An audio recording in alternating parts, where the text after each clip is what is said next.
Voting in favour of this motion. Of course, the wording perhaps could have been made a bit more consensual to garner the support of Labour members, but of course we are nearing an election. But I am sure the majority of the members here actually agrees with the content of this motion. Maybe not some of the wording, but the content of the motion. There is a democratic mandate here to devolve the Crown Estate as part of the Labour and Plaid manifesto in 2021 and has the support of every local authority.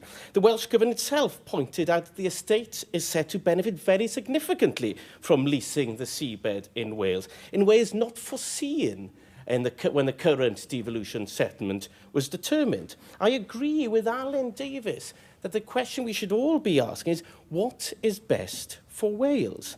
But clearly there is no appetite in Westminster for further devolution. It appears that the Welsh Parliamentary Labour Party has priority over the good of the Welsh public.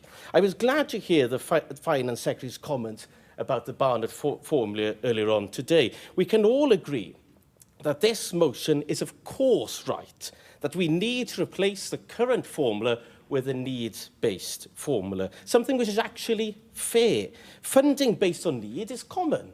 It's common across the world, and it's in fact common sense. This is what the UK government is doing in other areas. They're doing it to fund health boards. This is what they've suggested when rewriting council tax. And of course, this is what we had when we had European Union funding. If Wales was funding based on need, we would already have the resources we need to pull Wales out of poverty. But I would also like to highlight that it's just not that. We need to look at the devolution settlement. This is not constitutional navel-gazing. The constitutional status of this Senedd means that the UK government can overrule the Senedd on a devolved matter whenever it chooses, as this could pose a serious problem in the future. This has happened more and more since Brexit. Prior to Brexit, the highest number it happened in a parliamentary term was 4. In the last term, it was up to 14. Once the UK government used to work with this place, but now they have normalised ignoring us, and that's a dangerous precedent for the future. It seems that ignoring us now continues with this UK government. These acts are in fact clawing power back from the democratically elected Senedd here in Wales. They are then, in the case of the Subsidies Bill, handing powers to private companies.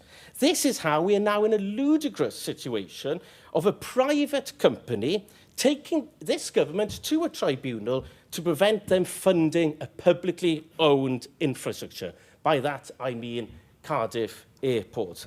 I hope to see a budget that is interested in sharing and interested in respecting, sharing power, in sharing resources and respecting the democratic will of the people of Wales.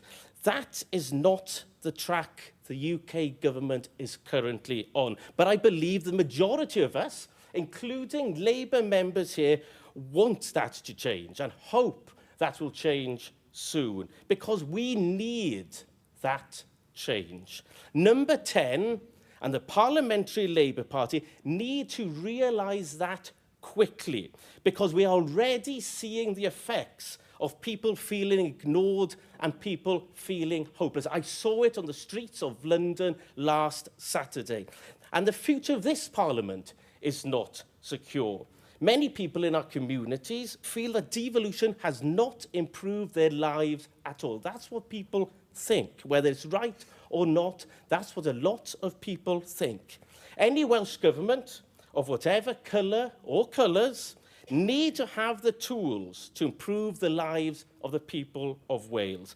A needs-based funding formula is very likely to make a huge difference for the people of Wales. As Alan Davies said, we are being discriminated against at the moment with the current funding formula. The status quo, with its lack of hope, with its lack of ambition, cannot continue. The status quo will come to an end, but if we are not careful, it will not come to an end in the way we hope. Diolch yn fawr.